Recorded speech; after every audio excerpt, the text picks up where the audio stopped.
یہ دنیا کے سامنے حضرت امام نے اپنا اسوہ رکھا کہ یہی تو پیغام میں دینے آیا ہوں، یہی تو جو ہے وہ تحریر میں نے کربلا کی ریت پر اپنے خون سے رقم کرنی تھی کہ یہ سر کٹ سکتا ہے لیکن جھکے گا تو صرف اپنے مالک کی چوکٹ پہ جھکے گا، یزید کے سامنے یہ سر جھک نہیں سکتا ہے۔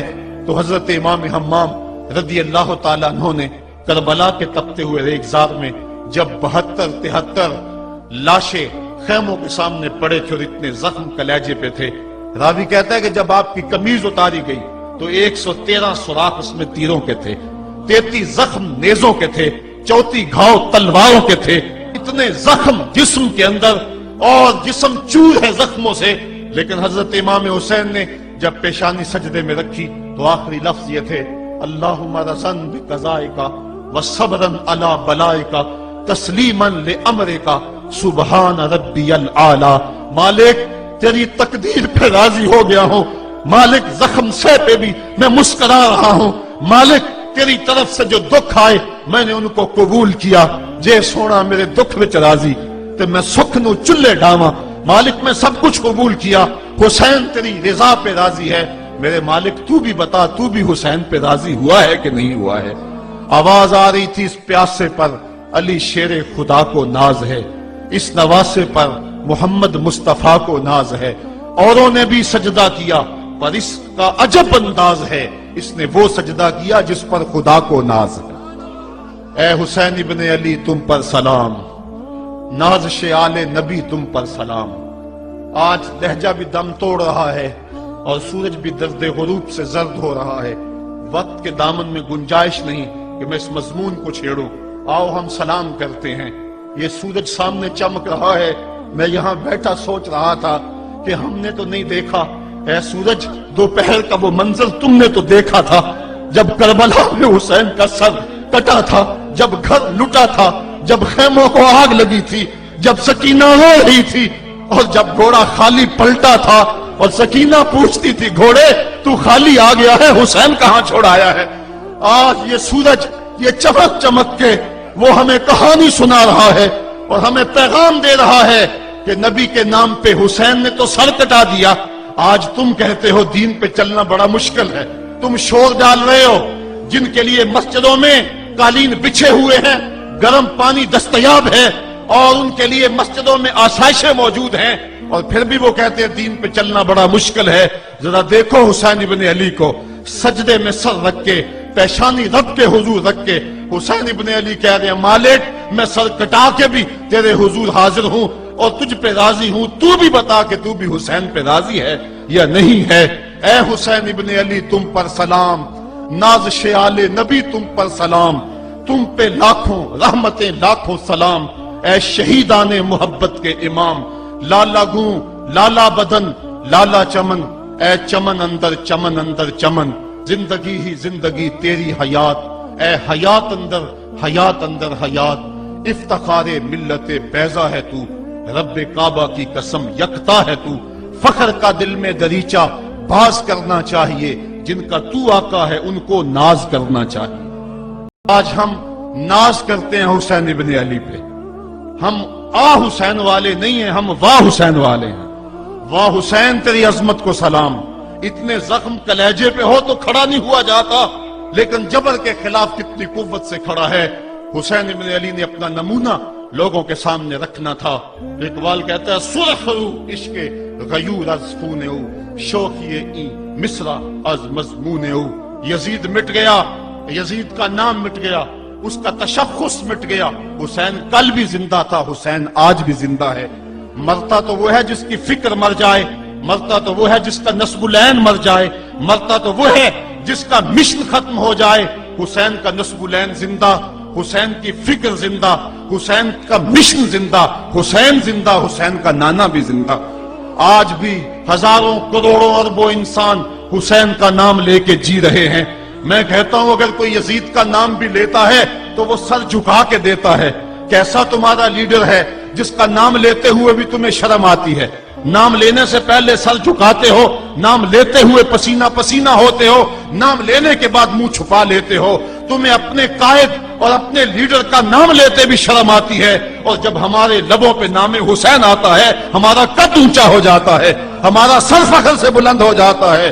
فخر کا دل میں دریچہ باز کرنا چاہیے، جن کا تو آقا ہے ان کو ناز کرنا چاہیے۔ تو حسین ابن علی نے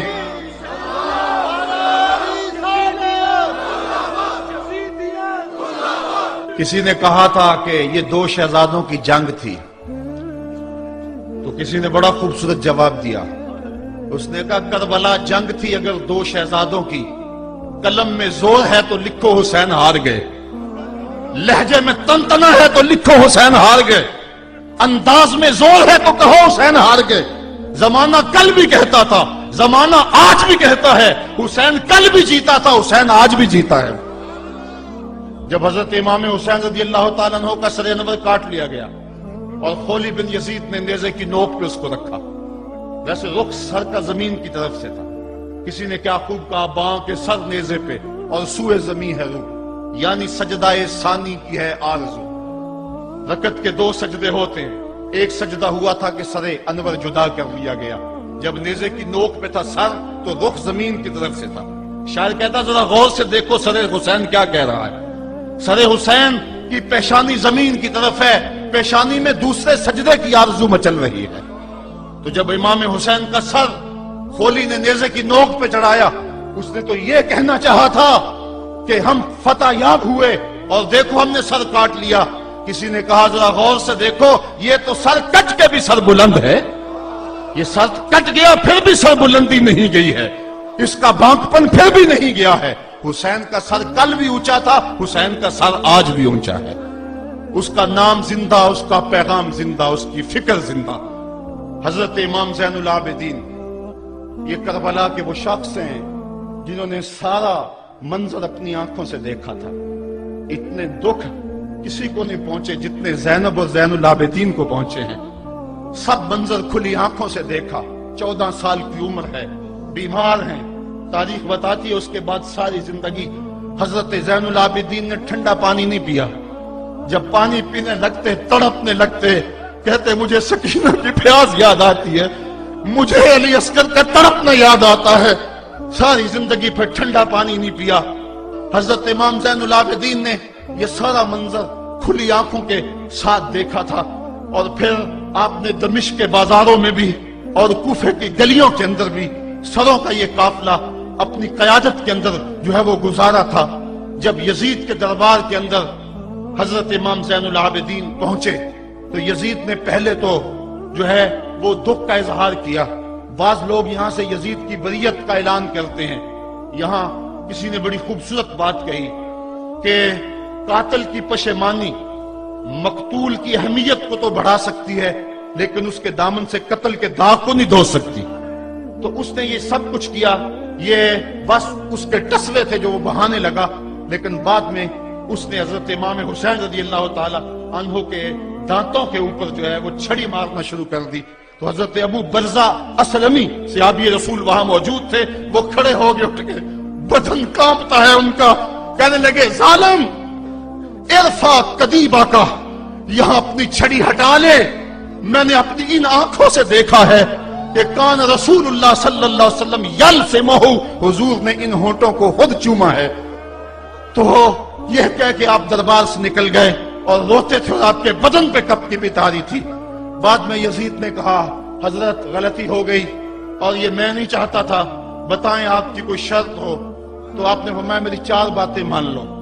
ان 4 باتوں میں ایک بات یہ تھی کہ سر حسین اور سر شہیداں ہمارے سپرد کر دو تاکہ ہم کربلا جا کے ان کی تدفین کر سکیں۔ دوسری یہ تھا کہ ہمیں مدینہ حفاظت سے پہنچا دو۔ تیسری شرط یہ تھی کہ مجھے جو ہے وہ جمعے کا خطبہ دینے کی اجازت دو آج دمشق جامع مسجد کے اندر۔ چوتھی بات آپ نے یہ فرمائی کہ قاتلان حسین جو ہے وہ میرے سپرد کرو۔ اس نے کہا ہاں کون ہے قاتل حسین کا؟ لوگوں نے کہا خولی ہے۔ خولی نے کہا میں نے قتل نہیں کیا، یہ سنان بن انس نخی نے کیا ہے۔ سنان بن انس نخی کو کہا ہاں تو بتا، کہنے لگا میں قتل کیوں کرنا تھا، یہ تو شمر ذل جوشن نے کیا ہے۔ شمر ذل جوشن کو کہا تو بتا، کہنے لگا میں نے قتل نہیں کیا، میرا کون سا حسین نے کچھ بگاڑا تھا۔ قتل اس نے کیا ہے جس کی حکومت کو خطرہ تھا. تو یہ ہے وہ ہے قاتل حسین کا. اب یزید کہنے لگا تمہاری یہ شرط تو میں پوری نہیں کر سکتا, یہ بات تو پوری نہیں کر سکتا, اب خطبہ دے لو. اب حضرت امام زین العابدین خطبہ دینے کے لیے کھڑے ہوئے. خطابت تو اس گھر کی لونڈی ہے, جب یہ بولتے ہیں تو حکمت کے موتی دولتے ہیں. جو ہی امام زین العابدین کھڑے ہوئے, 14 سال عمر ہے اور دمشق کی جامع مسجد ہے, یزید بھی بیٹھا تھا, یعنی سلطنت بھی تھے, عوام کا بھی ہجوم تھا. جب آپ نے خطبہ شروع کیا لوگ زاروں کے تار رونے لگے, اور آپ نے اہل بیت کے مناقب جب لوگوں کے سامنے رکھے تو یزید گھبرا گیا کہ کہیں لوگ میرے گریبان تک نہ پہنچے. اس نے مؤذن کو اشارہ کیا جلدی جلدی اذان پڑھو. تو جب اس نے کہا اللہ اکبر اللہ اکبر, تو حضرت شہزادہ زین العابدین نے کہا کہ اس کے اندر کوئی شک نہیں کہ اللہ سب سے بڑا ہے. جب شہادتین کا کہا اشہد ان لا الہ الا اللہ, حضرت امام زین العابدین نے اس کے جواب کے اندر کہا ہاں ہاں اللہ کے علاوہ کوئی معبود نہیں ہے, اس کی گواہی ہم نے خون سے دی ہے, ہم نے اپنے لہو سے دی ہے اس کی گواہی. اور پھر اس کے بعد جب اشہد ان محمد رسول اللہ پہ لفظ آئے تو حضرت امام زین العابدین نے کہا یزید دیکھ, اب اذان کے اندر تیرے نانے کا نام ہے یا میرے نانے کا نام ہے؟ آج بھی منبر پہ میرے نانے کا نام ہے. تو یزید مر گیا, اس کا نام مر گیا, اس کا تشخص مر گیا. حسین کل بھی زندہ تھا, حسین آج بھی زندہ ہے. حسین کربلا کے تپتے ہوئے ریگزار میں بھی زندہ تھا, کوفے کے بازار میں بھی زندہ تھا, اور دمشق کی جامع مسجد میں بھی زندہ تھا, مدینے میں بھی زندہ, مکے میں بھی زندہ, کابل میں بھی زندہ, کندھار میں بھی زندہ, قلعہ جنگی میں بھی زندہ, تورا گورا میں بھی زندہ, موصل میں بھی زندہ, بغداد میں بھی زندہ, غزہ کی پٹی میں بھی زندہ, فلسطین میں بھی زندہ. آج حسین کی زندگی اور حسین کا باقپن دنیا کو بتا رہا ہے, بش کو بتا رہا ہے تیرے منہ پہ تماچا حسین مارے گا. زمانہ بتائے گا کہ حسین کل بھی زندہ تھا, حسین آج بھی زندہ ہے. حسین کی فکر لے کے اٹھو اور پوری دنیا پہ چھا جاؤ اور زمانے کو بتاؤ کہ ہم حسین ابن علی کے سپاہی ہیں. صرف محرم کے دن آنسو بہا لینے سے کچھ نہیں ہوگا. کیا صرف محرم حسین کا مہینہ ہے؟ نہیں, پورا سال حسین کا ہے, پوری زندگی حسین کی ہے, پورے زمانے حسین کے ہیں. یہ صرف عاشور کا دن یا عاشور کی شب ہی حسین کی نہیں, سارے زمانے حسین کے ہیں. کل بھی حسین کا تھا, آج بھی حسین کا ہے, کل بھی حسین کا ہوگا. آؤ اٹھیں, قرآن کو لے کر کے حسین ابن علی نیزے کی نوک پر بھی چڑھ کے قرآن سنایا, اور آج ہم اسی قرآن کی دعوت کو لے کر کے اٹھیں اور حسین ابن علی کے پیغام کو گھر گھر